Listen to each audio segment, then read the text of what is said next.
આજે આપણે બેકરી કરતાં પણ સારા પિઝા બેઝ બનાવવાના છે અને તેમાંથી ખૂબ જ સરસ ટેસ્ટી એવા પિઝા બનાવવાના છે. તો વિડીયોને એન્ડ સુધી જરૂર જોજો. સારા પિઝા બ્રેડ પાઉં માટે સારી યીસ્ટ હોવી જરૂરી છે, તો જ આપણા પિઝા બ્રેડ પાઉં બધું સારું બનશે. અહીં એટલું ધ્યાન રાખવાનું છે કે આપણે જે યીસ્ટ લઈએ છીએ તે બહુ સમય જૂની ના હોવી જોઈએ, નહીં તો આપણા પિઝા બેઝ બરાબર બનશે નહીં. ત્યારબાદ લોટ બાંધવા માટે સૌથી પહેલાં આપણે હળવું પાણી ગરમ કરી લઈશું, જે ના તો બહુ ઠંડુ હોય કે ના તો બહુ ગરમ હોય. તેમાં 1 ટેબલસ્પૂન ખાંડ ઉમેરીશું અને 2 ટેબલસ્પૂન ડ્રાય યીસ્ટ ઉમેરીશું ને તે બધાને બરાબર રીતે મિક્સ કરી લઈશું. મેં અહીં બ્લુ બર્ડની ડ્રાય યીસ્ટનો ઉપયોગ કર્યો છે.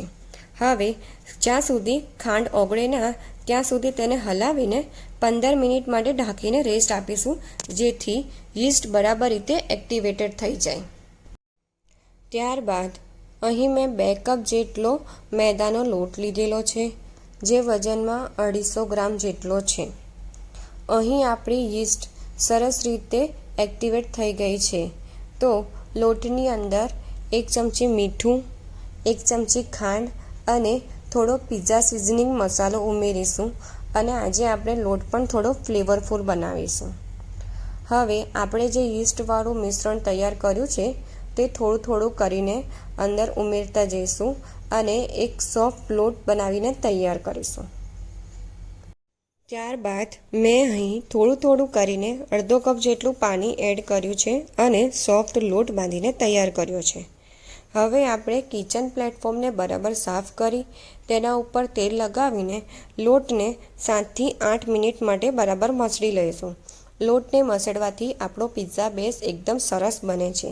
હવે બીજી બાજુ કુકરમાં તેલ લગાવીને તેમાં લોટ મૂકીને ફરી લોટ ઉપર તેલ લગાવીને તેને ઢાંકી દઈશું. હવે તેને ફર્મેન્ટેશન માટે 1.5 થી 2 કલાક સુધી મૂકી દઈશું.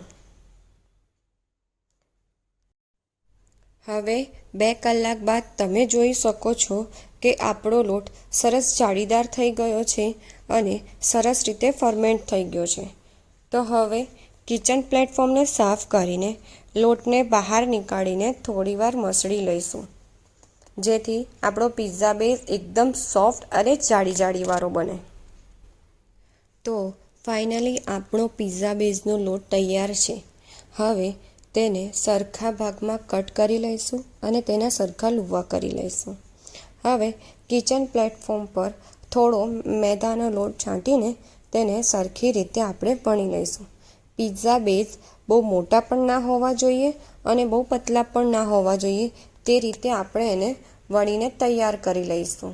હવે આ જે આપણો પિઝા બેઝ વણીને તૈયાર કર્યો છે તે આપણે પ્લેટમાં મૂકી દઈશું અને હાથની મદદ વડે તેને થોડો સરખો કરી લઈશું અને ફોર્કની મદદથી આવી રીતે માર્ક કરીને તૈયાર કરી દઈશું, જેથી પિઝા બેક કરવાના સમયે ફૂલે નહીં.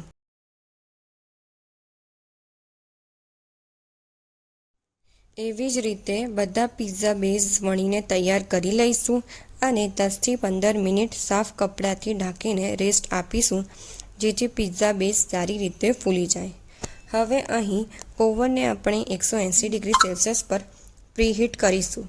ઓવન પ્રીહીટ થઈ જાય તો પિઝા બેઝને 5 થી 7 મિનિટ માટે બેક કરીશું. હવે 5 મિનિટ પછી પિઝા બેઝ સરસ રીતે બેક થઈ ગયા છે. તો એવી જ રીતે બધા પિઝા બેઝ પણ આપણે બેક કરી લઈશું અને સાફ કપડા ઉપર મૂકી દઈશું, જેથી તે ઠંડા થઈ જાય.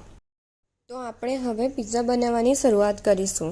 તો સૌથી પહેલાં આપણે અહીં પિઝા સોસ સ્પ્રેડ કરીશું, જે મેં માર્કેટમાં સહેલાઈથી મળી જાય છે વિધાઉટ ઓનિયન એન્ડ ગાર્લિકવાળો. તે સોસ મેં અહીં ઉપયોગમાં લીધેલો છે. હવે સોસ સ્પ્રેડ કર્યા બાદ તેના ઉપર મોઝરેલા ચીઝ એડ કરીશું. ત્યારબાદ ટોપિંગ તમે તમારી રીતે તમારી ચોઈસનું એડ કરી શકો છો. મેં અહીં બેલ પેપર્સ લીધા છે, પનીરને પિઝા સોસમાં ડીપ કરીને મૂક્યા છે, થોડા બાફેલા મકાઈના દાણા લીધા છે અને ત્યારબાદ ઓરેગાનો અને ચીલી ફ્લેક્સ એડ કર્યા છે. તો હવે આપણે ઓવનને પ્રીહીટ કરી લીધું છે. તો તેમાં 180 ડિગ્રી સેલ્સિયસ પર પિઝાને 10 મિનિટ માટે બેક કરવા મૂકી દઈશું. પિઝા બેક થઈ ગયા છે, તો હવે તેને બહાર કાઢી લઈશું અને તેને કોલ્ડ ડ્રિંક સાથે સર્વ કરીશું. આવા પિઝા બેઝ કેટલા લોકોએ ઘરે બનાવ્યા છે અને કેવા બન્યા છે તે મને જરા કમેન્ટમાં જણાવજો.